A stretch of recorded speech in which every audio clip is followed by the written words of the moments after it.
Catching the quakes. The Oklahoma Geological Survey has proposed placing more than 70 seismic stations across the state to track the earthquakes.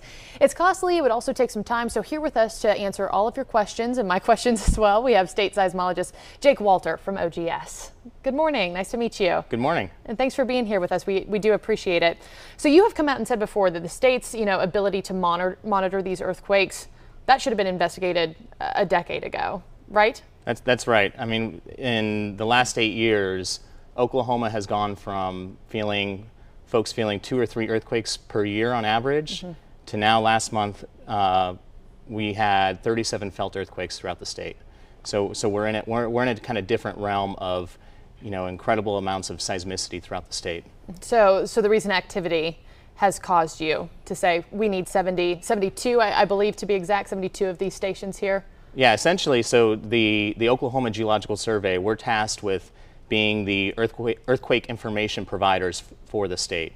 And the tools that we use to triangulate the locations of the earthquakes, those have been bought in sort of a piecemeal fashion. So we've been able to invest in a couple stations here, a couple stations there, and really we're streaming in 100+ stations in order to produce our earthquake catalog.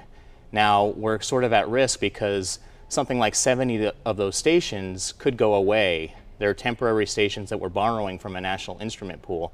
So this is just a wish list, a plan to really invest in the state's ability to monitor earthquake activity into the next decade.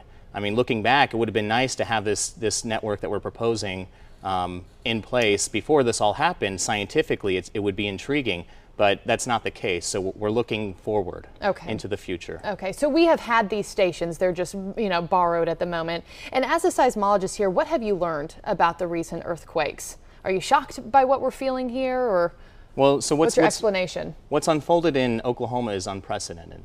There's never, in human history, there's never been humans who have injected such vast amounts of wastewater into the subsurface and created Oklahoma and created the earthquakes that we see in Oklahoma. I don't think that's ever happened in sort of the history of humans. And so there's a number of plaguing questions that we have as scientists as to how to mitigate future earthquakes. How do we allow wastewater disposal at the same time mitigating some of the more damaging earthquakes like the 5.8s, the 5.0s, these types of earthquakes that damage people's structures. They could injure folks and also damage important nationally strategic infrastructure. Yeah, it's really damaged people. Some of that 5.8 in Pawnee was really damaging for a lot of people. Based off your studies, do you think we see another 5.8 or one larger than that at some point? So, we've looked at, USGS has done an independent study and they've suggested that the seismic hazard is still high in Oklahoma. So that means there's a moderate chance of a moderate earthquake, and we define a moderate earthquake as something similar to the 5.0, the 5.8 earthquakes that we've seen. So USGS has come out and said that's the case. We've done a separate study which suggests that the seismic hazard still remains high in Oklahoma.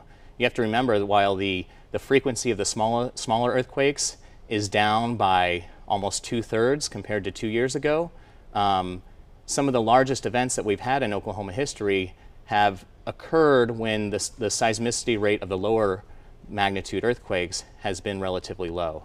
So the seismic hazard remains high. Just because the frequency of the smaller earthquakes goes down, we still have a strong chance of a moderate earthquake in the next few years. Okay, and as of this point, the 72 seismic stations, right? It's just a proposal at this point, because it comes with a $3.5 million price tag, and then would cost $400,000 a year to operate those after that. So where does this proposal head from here? Yeah, so we project it's going to cost $400,000 over a 3-year period to operate those stations.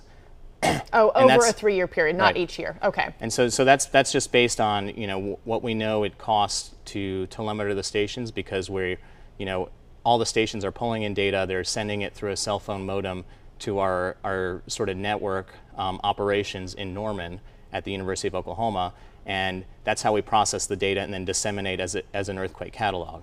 So that $3.5 million price tag, though, we're hoping to leverage possible federal funding. So we're looking at getting sort of a blend of a state investment into that network, as well as have some federal sources pick up some of that bill, and looking at other kinds of creative ways that we can get that money. So right now it's not a proposal necessarily that we can hand over. It exists as a white paper, as a plan, as a wish list. And we're working on fleshing out the actual proposal document as we speak. Okay, got it. And we do have a viewer question. Guys, if we could pop up the second one from Janice, I'd like to go there instead of, here. Janice wants to know, ask him if earthquakes would cease if wastewater injection was stopped.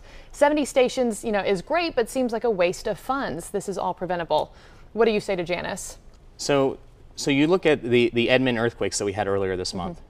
Magnitude 4.2, and there were a number of smaller magnitude 3 earthquakes that existed as foreshocks and aftershocks of that event. Now, the wastewater injection nearby, that particular sequence of earthquakes, is relatively low. The volumes have been reduced significantly. I heard 3 of the 5 of those wells were operating at the time, the Arbuckle wells. But they were operating at much reduced volumes. So when you look at the statewide numbers, right now, statewide, we're injecting 40 million barrels per month. That's down from a peak of 90 million barrels per month in 2015. So we've reduced that by more than half, and we still have prodigious seismic activity throughout the state. We still have the potential for these large earthquakes.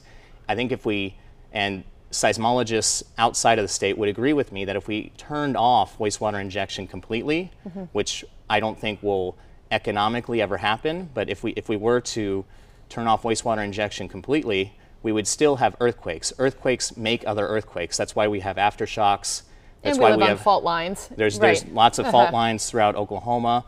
Earthquakes can trigger other earthquakes that are not even on the same fault.